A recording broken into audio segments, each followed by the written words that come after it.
Hi everyone, my name is Yu Cong and I'm majoring in design innovation and citizenship. I would like to introduce my master's project, which is about the exploration of policies targeting cyber violence against women due to misogyny. So first, we will start at the research and analysis. After this, I will cover the engagement in this project, then I will show the development, and lastly, the outcome reflection. First, I want to cover some background information regarding my research and analysis. So the first important question is, why do I focus on cyber violence rather than physical violence? The reason for this is that it's a current problem that may increase as internet and technology further develops. In addition to this, while physical damage is easy to measure, the damage that cyber violence can cause is difficult to measure, and proper punishment is thus hard to appoint. Also, perpetrators are harder to find online. There are some famous victim examples of cyber violence, which you maybe have seen in the news. In the first picture, we see Amanda Todd, who took her own life after being blackmailed by an online perpetrator when she was pushed to send a sexual picture. However, 2 weeks ago, the perpetrator was caught and sentenced in Canada. The other girls in this picture also took their own life after being cyberbullied. In this diagram, I have reached the internal and external factors of misogynist male perpetrator. Some internal factors include the hard-to-detect factors such as the abuse of power due to patriarchy, and the lack of sexual attention causing the blaming of women. Most importantly, this perpetrator often lack empathy and awareness. External factors refer to the influence of the social environment on the perpetrators. Firstly, the influence of toxic information on the internet, especially the danger of incitement by extreme online communities. The second is the tolerance of the loss. I also analyzed the psychological reasons why victims are reluctant to seek help. The first is that the victims do not have the energy and mood to seek help after having just experienced cyber violence. The second is the fear of revenge by the abuser. The third is that the existing laws do not criminalize the abuser based on measuring the long-term psychological impact of the victim. The first is that many women internalize the psychological damage and feel powerless to change it. So currently, there are some efforts to mitigate cyber violence. An example here is the Treaty of the Council of Europe, which opens the path for creating a legal framework on a European level. However, even though some laws and policies are put into place, there are still some areas that are difficult to protect by law. This is because of the anonymity that the internet provides people. So here I will cover some of the insights that I have gathered. The first one is that the problem of online violence has existed since the advent of internet forums and is impossible to prohibit it completely, but it can be improved through education, law, policy, and technology. Secondly, if we want to reduce cyber violence, we need to listen to both perpetrators and victims. This demand needs to be truly integrated into policies and social development. Thirdly, if anonymity continues, the psychological damage and stress caused to victims by online abusers is enormous.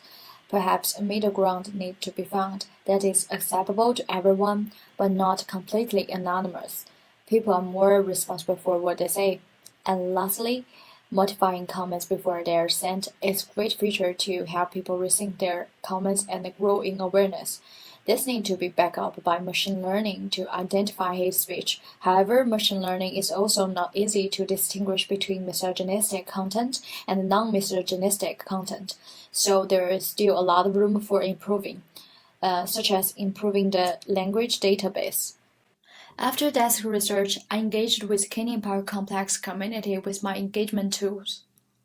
Here is the strategy plan artifact. People in the Canning Park complex and Empower Women for Change were participating in my project and discussing strategies to reduce the incidence of online violence in prospective family education, school education policies, and others, for example, network information security and communities help.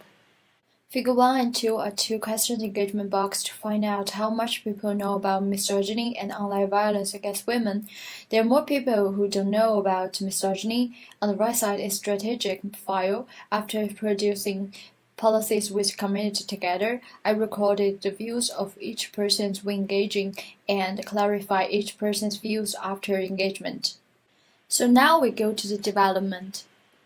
Based on the findings and artifacts, I have created a strategic system map. As you can see here, this system map shows the important factors that impact impact cyberviolence. The main one, which is seen in the middle, is family education, then school education, and the environment and the policies. All insights and factors from my research have been implemented and connected in this strategic map with the importance note on the scale.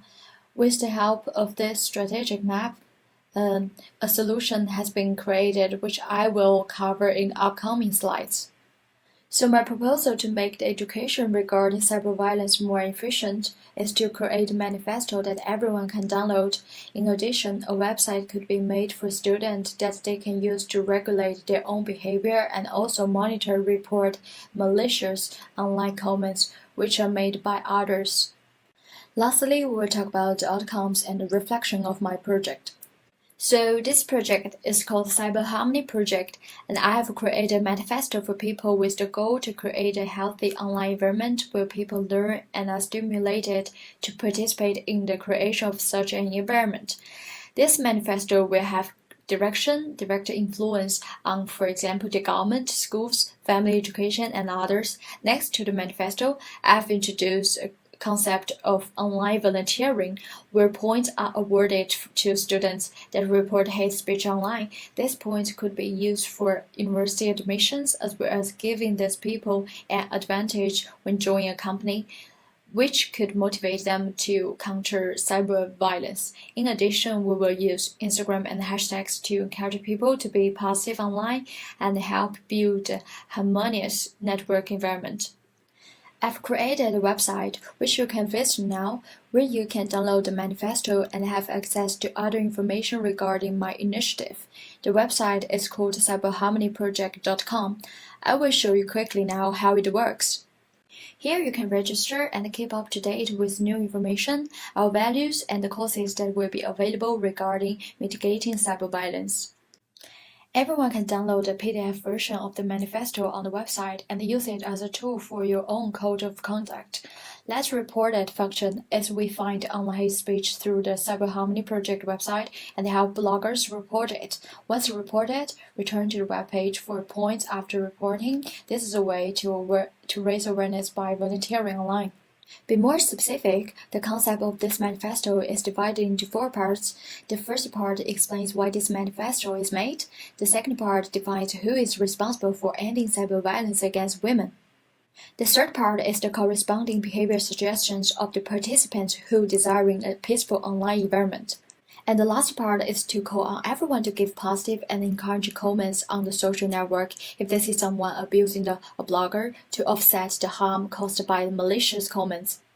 This is the impact of my project. First of all, my project is not about solving problems, but about reducing the incidence of online violence by means of guidance and rewards. The manifesto is suitable for people of different identities who are refer to it as a toolkit for reflecting on their own behavior.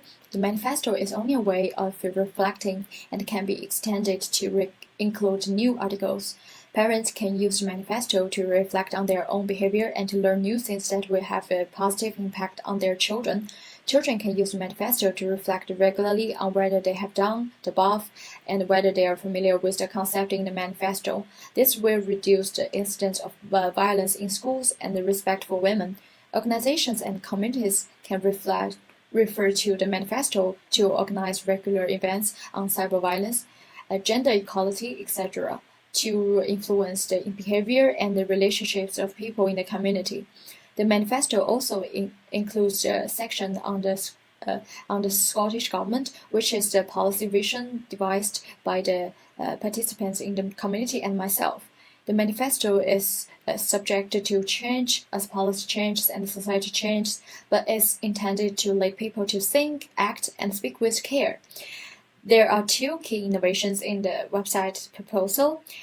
First one, students become volunteers for online speech and develop the habit of reporting vicious speech when they see it, so that they can discipline their own behavior. The second is a change in hiring criteria. Schools and companies are not only look at the academic qualification or work experience as a criterion for getting an offer, but also looking at online speech as a criterion for hiring. Thanks for listening.